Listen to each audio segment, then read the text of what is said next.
Catching up with Dylan Thomas. You may have seen him race, I don't know, pretty much everything. I know I've spotted you in the Toyota 86 Series, Porsche Carrera Cup, Evos today, this weekend, this year, Formula Vees as well. Tell us about the passion for these race cars.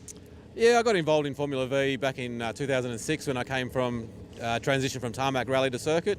I just came in to get a couple of signatures, and I guess 12 years later we're still stuck here. So they're a great category, you know, very cost effective. You know, I can play in some of the other, you know, more national level categories, which you only get, you know, 6 to 8 rounds in, and you know, and keep my seat time up, you know, in these, which is really cost effective. So seat time, good hard close racing, and very rewarding when you get them when you get a fast lap going. It's very rewarding. Yeah, I was going to say, how different and difficult is it jumping into different machinery, and what do you love about these race cars in particular?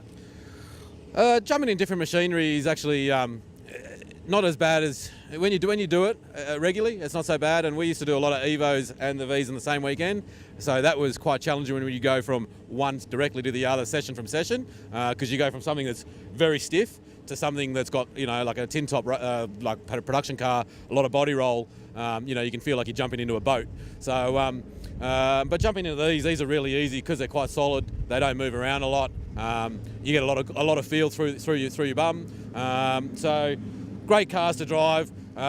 Work on setup is good. You know, like any category, you know, if you work on setup, you know, you're going to go faster. So your setup on these is good. And yeah, good close racing. You don't get better quality racing than these things. You know, slipstreaming down the straight, you know, 5 cars. It's fantastic. And I love it how you almost sort of accidentally fell into this category, didn't you?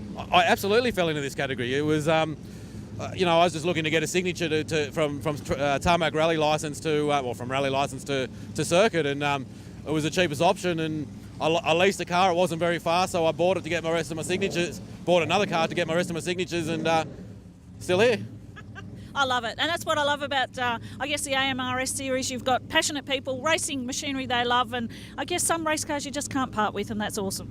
Yeah, correct. So, I mean, these are great things. You know, we're in a Stinger. There's heaps of different brands. There's Jaces, Sabres. You know, there's so many different great cars that are there, and you know, they're quite modern and quite fast. And you know, we go to a race weekend, you can have, you know, 5 different chassis with, you know, 5 or 6 different engine builders all competing for the front. So it's not like you have to have a particular item to be fast. So it's great. Thanks for the chat.